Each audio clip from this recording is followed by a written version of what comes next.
Zaangażowanie się w aktywizm było dla mnie bardzo naturalne. W sumie odkąd pamiętam, odkąd mam jakąś tam świadomość społeczną, przechodziło mi to przez myśl, tylko brakowało mi środków, ludzi dookoła mnie, którzy by mnie do tego wciągnęli za rączkę, że tak powiem. W pewnym momencie się taka osoba pojawiła. Znaczyło dla mnie wiele, żeby zacząć coś w tym otoczeniu znaczyć i móc rzeczywiście coś zdziałać. I taka możliwość pojawiła się właśnie tutaj w tym miejscu, bo jest to mniejsza miejscowość. Tutaj rzeczywiście mogę robić konkretne rzeczy, wypowiadać się i ja bardzo lubię się wypowiadać. I bardzo mnie to cieszy, daje mi to poczucie takiej sprawczości, daje mi to poczucie, że mam głos i ktoś tego głosu słucha. No a w tej chwili tak naprawdę nie mam nic do stracenia, bo gdyby ktoś chciał znaleźć na mnie haka, to i tak to zrobi. Uważam, że jedyne co teraz mogę robić, to być głośno i być tutaj i mówić dalej i po prostu istnieć w przestrzeni publicznej, bo to jest coś, co najbardziej zmienia podejście ludzi, kiedy widzą, że ktoś z ich otoczenia, kto działa obok, kto żyje obok, pracuje obok, uczy się, też należy do tej grupy, do której ma jakieś zastrzeżenia z jakiegoś powodu, więc tak naprawdę mój aktywizm to moje istnienie i dlatego jest to dla mnie naturalne i raczej dalej będę to robić.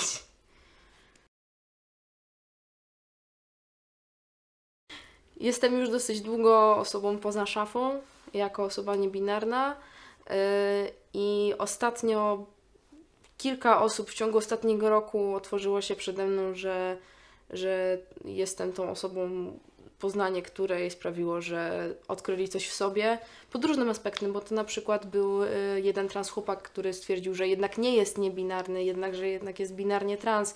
Był to trans chłopak, który stwierdził, że jednak jest niebinarny, że jednak jest gdzieś tam bardziej po środku.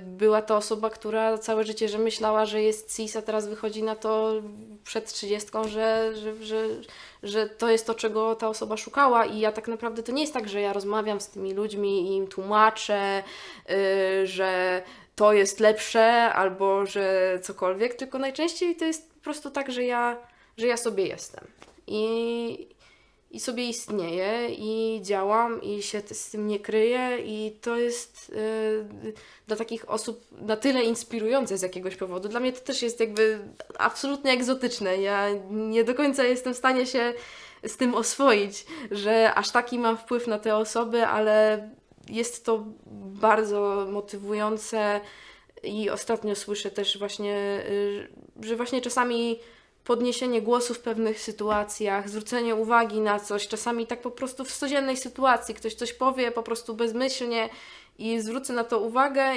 i widzę, że coś się przestawia, że ktoś o czymś pomyśli i tak naprawdę nawet jeśli nie będę robić wydarzeń, jeśli nie będę mówić w ten sposób do kamery, tylko po prostu będę w sobie żyć, pracować, to się będzie działo. W momencie, kiedy robię konkretne wydarzenia, eventy, wtedy jest to bardziej skumulowane, ale to nie znaczy, że to się nie dzieje na co dzień.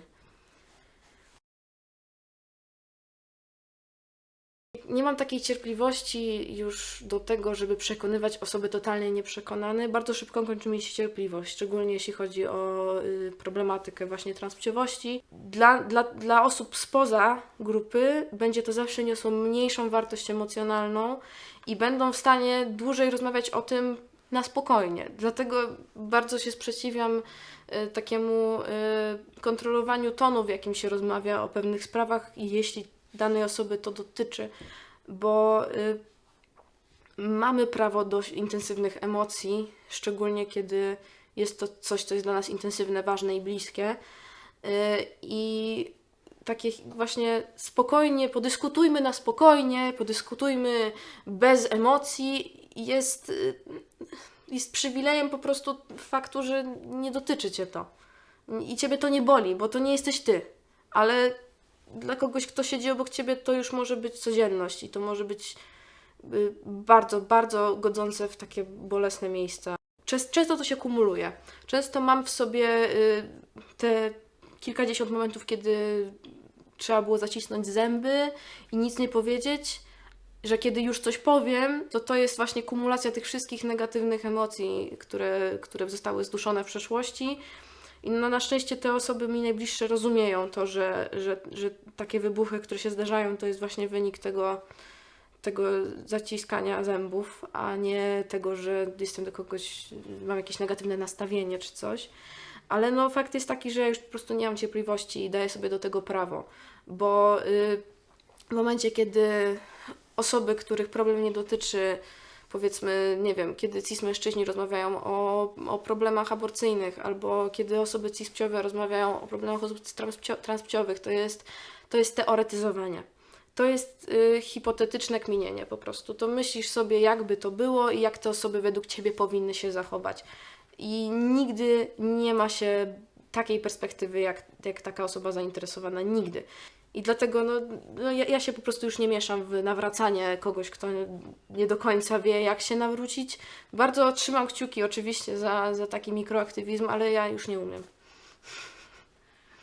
No, w rodzinie też mi się zdarzył incydent typu ktoś, kto się uważa za sojusznika, wyśmiał moją prośbę o zwracanie się do mnie moim imieniem, co było nieprzyjemne. No, dużo jest właśnie takich sytuacji, kiedy ktoś niby na tak, ale tak pod pewnymi warunkami, do pewnego momentu i to jest chyba nawet jeszcze bardziej bolesne niż jak ktoś po prostu krzyczy Ci w twarz, że nie wiem, umrzyj pedale, nie pokazuj się mi na oczy czy coś. Bo takie osoby też były w moim otoczeniu i wtedy takie osoby mogę po prostu sobie zdystansować się do nich, nie wchodzić z nimi w interakcję, a w momencie, kiedy jest to osoba, która niby jest dobrze, ale tak kurczę, nie do końca, to jest właśnie trudniejsze o wiele i te podziały, gdyby były takie czarno-białe, to by było o wiele łatwiejsze, ale właśnie z osobami, które takim się symetryzmem kierują, najtrudniej się rozmawia.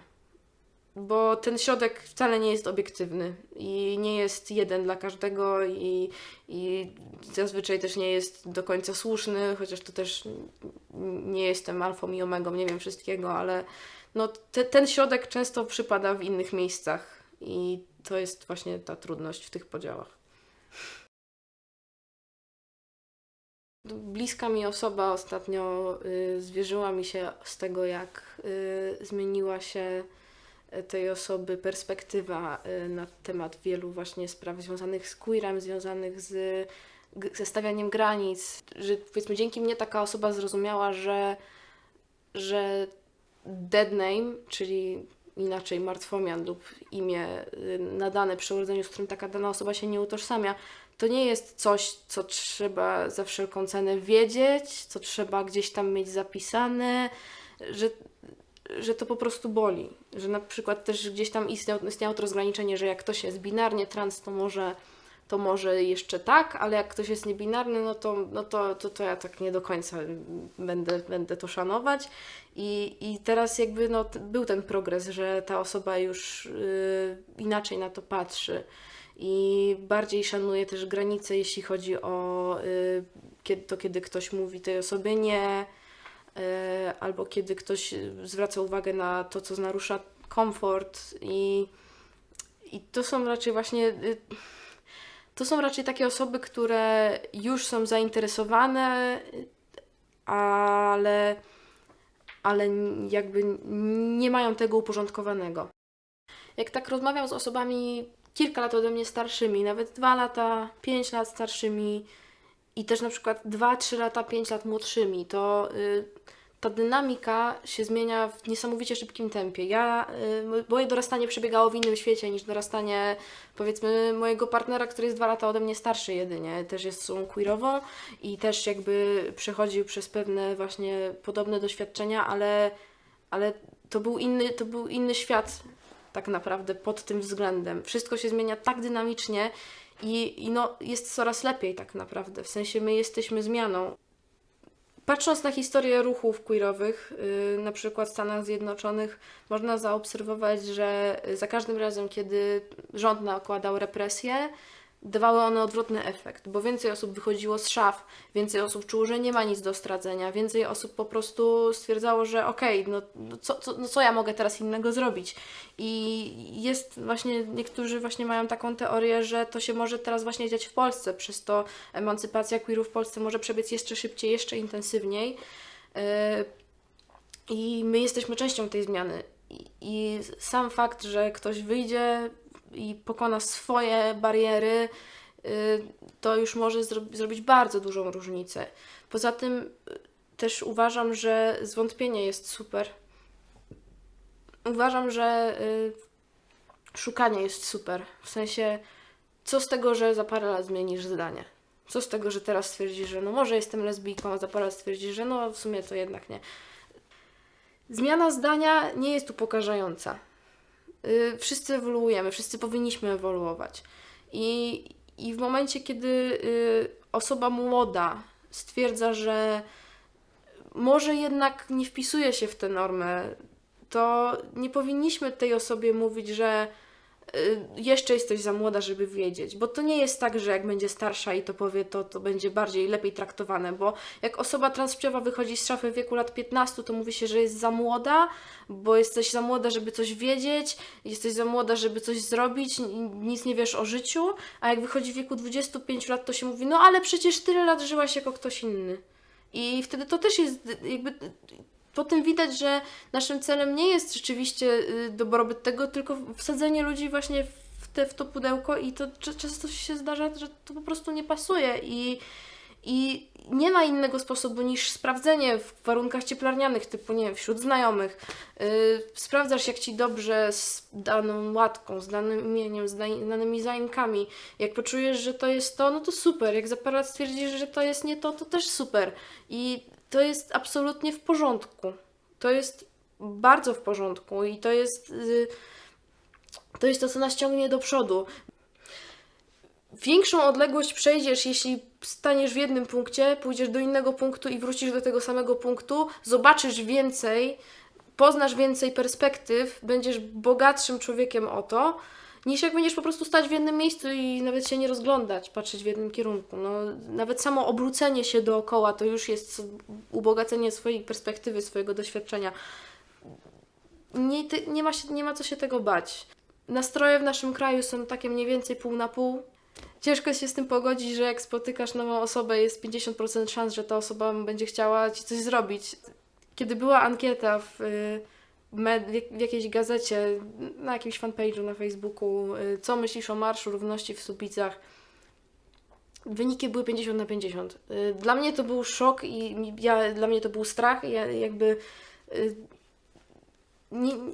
ciężko mi było w ogóle ocenić sytuację, czy w ogóle się mieszać w to, znaczy też nie udawało, wtedy już nie udałoby mi się wycofać, ale było to trudne, ale po pogadaniu z osobą z Instytutu Równości wyszło na to, że to są bardzo dobre statystyki, bo one są zbliżone do statystyk w obrębie całego kraju.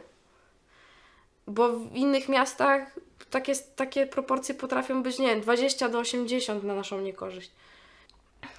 Każda osoba z nas jest tą zmianą. I każdy może sprawić, żeby komuś żyło się lepiej. I czasami to jest kwestia wysłuchania kogoś, bez oceniania.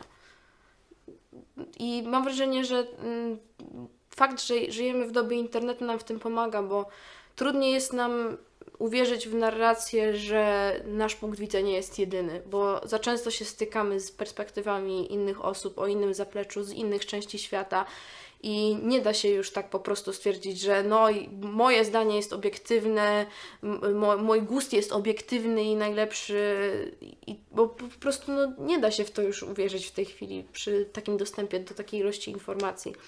I osoby, które nie dorastały w internecie, nie mają często takiego zmysłu pod tym względem, a my mamy, mówię o osobach bliżej swojego wieku.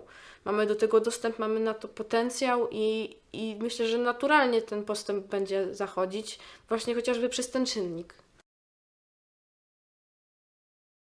Ja lubię swoją bańkę w internecie. Mówi się, że nie powinniśmy się zamykać w bańkach informacyjnych, ale w momencie, kiedy wszędzie z zewnątrz dostajesz po głowie za wszystko, za samo swoje egzystowanie i po prostu bycie, to stworzenie sobie bańki, w której informacje, którymi się faszerujesz, są dla Ciebie przyjemne, to nie jest nic złego. Po co sobie dokładać? To nie jest tak, że jak wchodzisz w internet, to jest jedyne, co widzisz. Bo wyjdziesz z internetu, pójdziesz do pracy i znowu dostaniesz po dupie. Tak naprawdę to nie jest tak, że osoby, które się zamykają w bańkach, nie zdają sobie sprawy z tego, jak jest. Po prostu pozwalają sobie o tym na chwilę zapomnieć dla własnego zdrowia po prostu. I ja swoją bańkę lubię, tworzę sobie swoją bańkę, tworzę sobie dostęp do kontentu, który sprawia mi radość.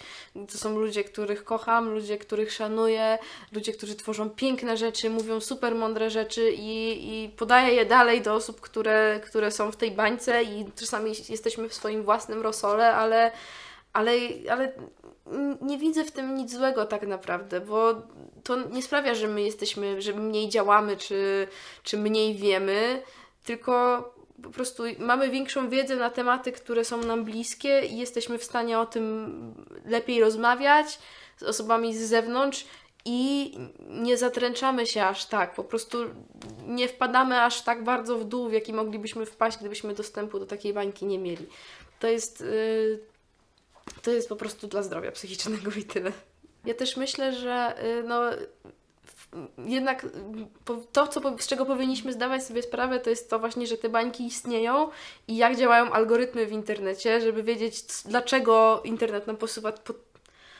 nam internet podsuwa takie, a nie inne treści. Najgorsze jest właśnie nie zdawanie sobie sprawy z działania algorytmów, działania baniek, ale jeśli po prostu świadomie tworzysz sobie bańkę, bo taką chcesz mieć, go ahead.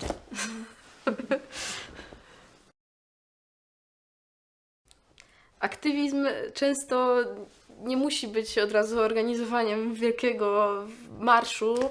Może to być po prostu bycie wolontariuszem. My też potrzebujemy wolontariuszy. Pride w innych miastach potrzebują wolontariuszy. Często Twoim zadaniem będzie, nie wiem, pobiegnięcie do sklepu, kupienie taśmy klejącej. A poczujesz, że jesteś częścią czegoś większego. Przyniesiesz, podłączysz mikrofony, czy nie wiem, krzykniesz parę haseł do krzykaczki. To jest fajne, jak krzyczysz hasło przez megafon i ludzie to krzyczą razem z tobą. To jest świetne. To jest jakby... ma to taką aurę buntu w sobie i aurę takiej solidarności. Polecam krzyczenie do megafonu na protestach bardzo mocno. Fajne doświadczenie.